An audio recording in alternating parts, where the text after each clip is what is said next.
Good morning, everyone, and thank you very much for joining me. This is the morning market review with myself, Russell Shaw, a senior market specialist at FXCM. Please take note of my email address, rshaw@fxcm.com. Today is Tuesday, it's the 18th of April. I'm just going to bring up the high-risk investment warning. I want to apologize for yesterday. We were cut off quite suddenly. So I just had some technical issues. I want to go over that gold chart that we spoke about yesterday, but we'll also take a look at some of the sentiment that is currently driving the markets and see if we can come up with some sort of hypothesis. Hey, Indran, good morning to you. Nice to have you on the webinar. Can you guys see the screen, hear me, and see the video? Just want to double check that. Okay, cool. Excellent. Thanks very much, guys. All right, let's bring up the market commentaries disclaimer. I'll keep this on screen for a few moments.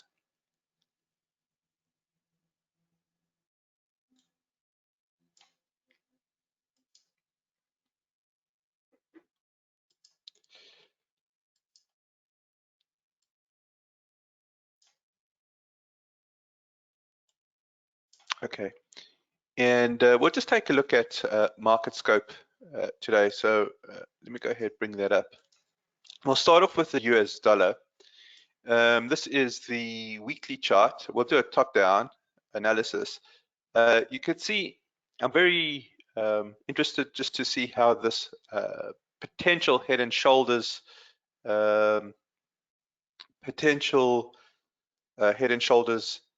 finishes in terms of completion. Is the pattern going to complete? I'm not sure about that, but we've got the neckline here, and we'll just keep an eye on how it progresses. Let me just zoom in here. Let's take a look at this is Friday's candle. Sorry, we're on the weekly chart. This is last week's candle, I beg your pardon. And just take a look at what type of candle is it. It's a doji or a spinning top. Effectively, dollar bulls try to take price up, dollar bears try to take price down. Neither one really in control, and we close pretty flat for the week. This candle is the current candle. We'll see how it evolves over the week. But right now, what you can see is that it's inside of last week's range. So we've got a candle last week of uncertainty. Okay, this doji, the spinning top, is a candle of uncertainty. This candle here, an inside period, also a candle of uncertainty because bulls aren't taking out last week's high. Bears aren't taking out last week's low. It's two candles of uncertainty. So there's a fair amount of ambiguity, I guess, in the market. We've got this big topping pattern, but just in terms of the shorter term trade, the shorter term price movements, there's uncertainty. And if we go through to the daily chart, you can see that the daily chart is going to suggest similar. In other words, it's in zone 2 between the two blue bands. So the fact that it's between the two blue bands means it's in the neutral area. The bullish area would be between the upper blue, upper red. The bearish area would be between the lower blue, the lower red. Well, we slap bang in the middle here. And if you take a look at the stochastic, it's now flattened in no man's land. So we've got a very neutral, uncertain market at the moment in the dollar, and generally there's a chain of causality. The way that I tend to look at the markets is start at the dollar and work our way out, but see what kind of ripple effects the dollar has out there. Well, the fact that the dollar is sitting in neutral, well, that in of itself to me suggests we are in an uncertain environment for this week, and that's going to make trading difficult for us. Let's take a look at the euro US dollar, same type of analysis here, top down. So let's go and Let's start off with the weekly, and this 110 has really been a resistance area. We have flagged it as a key level. It did get above it, but it just was not able to hold, and it's reacted, and it's now under 110. But let's zoom in. What type of a candle is last week's candle? Let's just bring in an arrow just so we can all see the candle I'm referring to. So last week's candle, this is a spinning top. You've got a bullish tail and you've got a bearish tail. Bulls try to take euro US dollar up, bears try to take euro US dollar down, and all right, the real body is there's a fair length in the real body here, so perhaps a little bit of bullishness winning out the week, but you've definitely got these shadows. There's an upper shadow here, or an upper wick, and a lower shadow or a lower wick here, and they're quite extended. So there were instances where the bulls were rebuffed, and there were instances where the bears were rebuffed. And effectively, what have we got this week? We've got this week's candle inside the range of last week's candle. So some uncertainty, slightly more positive because of the real body. But again, referring to the shadows here, I think we can say that there was a fair amount of uncertainty last week. That filters through to this week. Why does it filter through to this week? Because of this inside period. Bulls are not taking price higher than last week's high. Bears not taking price lower than last week's low. There's an uncertain element to the euro US dollar. So now we've seen an uncertain element with the US dollar, and there's an uncertain element with the euro US dollar. And now if we take a look at the daily chart, it slipped into the neutral area. So we just want to monitor this. Can it reclaim into the bullish area? Well, in order to do that, just to go back to the US dollar side of things, we want to see the US dollar slip back down into the bearish area, but there's this support, okay, and the support's at 12,750, it's holding, okay, but if it does slip back into that bearish area, then the euro US dollar potentially reclaims its bullish channel. We just want to keep an eye on that, but just the weekly charts here do have that air of uncertainty, and that makes trade difficult, because when there's an uncertain environment, the volatility shrinks. Okay, the volatility shrinks sort of like a Bollinger Band, and then springs up, and we just got to keep an eye on that. Let's take a look at the pound US dollar. Pound has been, or the cable pairing has been one of the best performing currencies, if not the best performing currency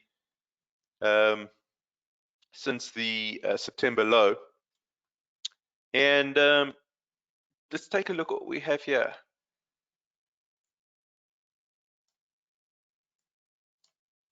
Okay, what have we got here? We've got a doji. This is last week's candle. What is that? Now, it's the third instrument where there's this theme of uncertainty. Okay, so you've got bulls trying to take price up, bears trying to take price down. We close flat on the week. What about this week's candle? Inside period, 2 weeks of uncertainty. So we're just wanting to get some more direction. There is inflation data coming out of the UK tomorrow. Inflation's been quite rampant in the UK, but tomorrow the forecast is a shift down from double digits to single digits. So we had over 10% of inflation last print. That's going to dip. I think the forecast around 9.8.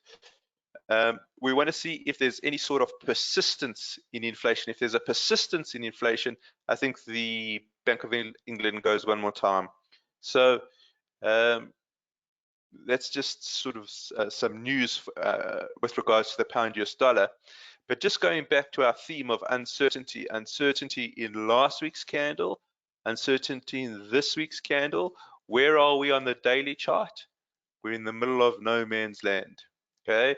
Middle of neutral. So this is the third instrument that seems to confirm this neutrality in the Forex markets. And that makes for tough trading. Remember, we've got a chain of causality. Starts from the dollar, and then we see what the ripple effects out. Well, so far, the neutrality of the dollar seems to be pervasive. All right. Before we go to the DAX, I want to go back to the US dollar, and then I'm going to go to gold. And I just want to show you what I've seen on gold and how what the US dollar has to do for the gold analysis to work out. I think the idea here is to keep an eye on this top to see if in fact this pattern does complete. I don't know if it's going to complete or not. It's got a fair amount of it's got a fair gap between where it's trading now and where the neckline is. It needs to break below the neckline to complete.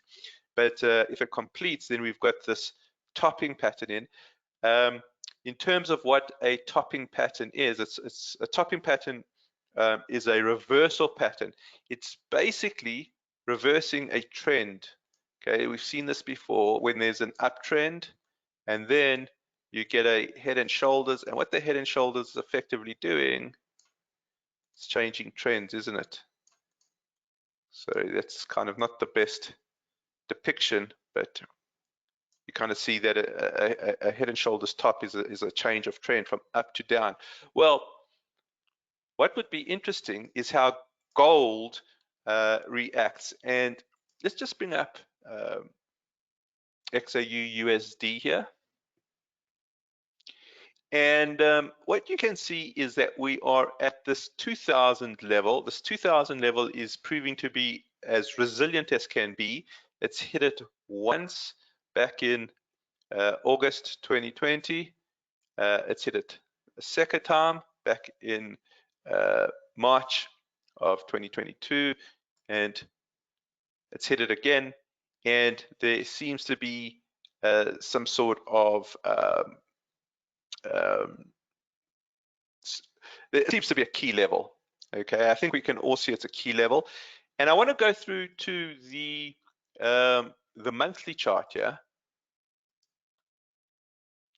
and take a look at the Bollinger Bands here. So first of all, gold has shown an expansion in the Bollinger Bands. Can you see that the upper Bollinger is starting to push up, lower Bollinger starting to push down? This is on a monthly chart. And where is gold positioned? It's positioned in the in zone 1, which is our bullish area between the upper red and the upper blue. So what have we got here?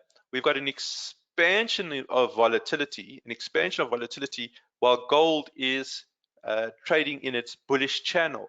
Okay, now the momentum is certainly heading in the right direction, isn't it? It's heading towards its upper quintile.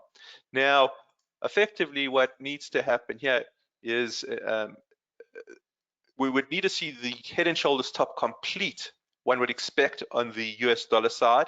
If that completes, we get that top effectively locked in. Gold is inversely correlated to the US dollar.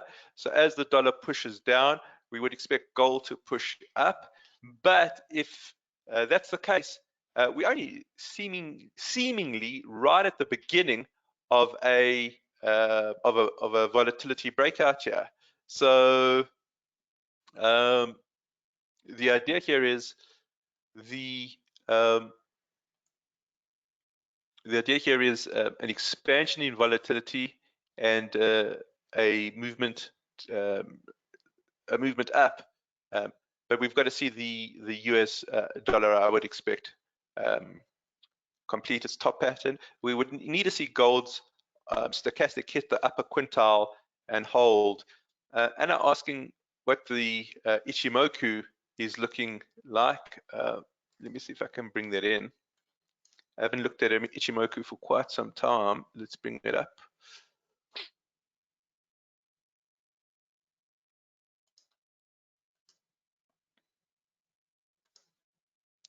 All right, so let's take a look at it on the monthly.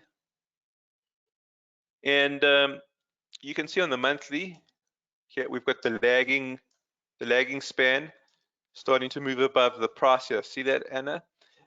We do have price above the cloud, and we do have the baseline over here moving up quite nicely.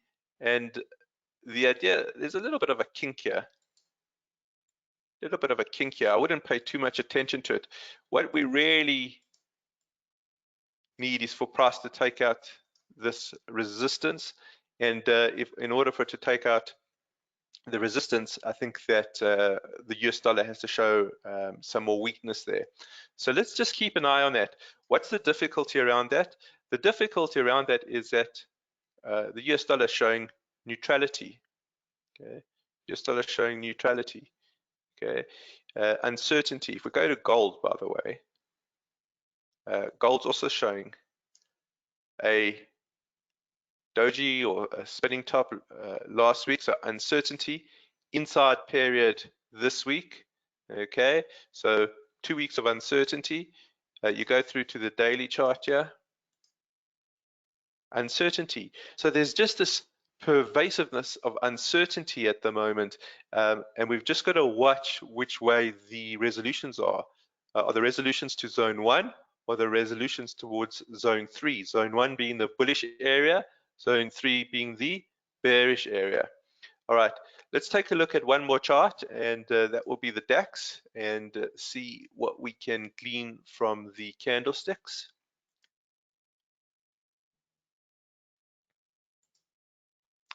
All right, so there's a little bit more direction on this chart, at least from last week. We can see that there's a bullish candle up. The DAX trend remains, I feel, quite robust. Higher trough, higher peak, higher trough, higher peak. The RSI nicely above 50, between 50 and 80, just moving along nicely. And if we go through to our daily chart, you can see that it's sitting nicely in zone 1. Okay. Yesterday, a little bit of uncertainty coming through too. So again, that theme of uncertainty over there. So, but position-wise, it's in zone 1, and some strength coming in just as we go into the cash open. The cash market's just opened, and you can see here it's looking pretty good. We've had sort of a sideways movement, but we do have now the crossover of the EMA. EMA is starting to show some angle and separation, and the stochastic into that upper quintile. Now, if we hold this upper quintile, then there's likely a swing here. So this is a good-looking chart at the start of trade on Tuesday. The difficulty is obviously the first hour. We're getting a lot of the algos kicking in. Besides the algos, some orders are being triggered. So just to get past that first hour is probably something we want to do, just to get the market direction. But it does seem to get, it does seem that there is some nice angle and separation, and the stochastics showing some really good momentum here. Okay, there's no such thing as overbought, oversold on a stochastic. The mathematics doesn't make provision for that. So I have seen it suggested. It's not right. But the idea here is it's in a strong momentum area, and if that holds, we potentially get a terrific swing here. All right, so that's as far as we're going to go this morning. I want to thank everyone for signing in this morning. If there's any questions, please go ahead and type those in. Any questions, go ahead and type those in. Last week we missed the crypto minute, which is on a Wednesday. Tomorrow we will do it. So tomorrow we'll have a slightly shorter morning market review, and then we'll move over to the crypto minute. All right, guys, have a great day ahead, a great evening, and we shall chat tomorrow morning.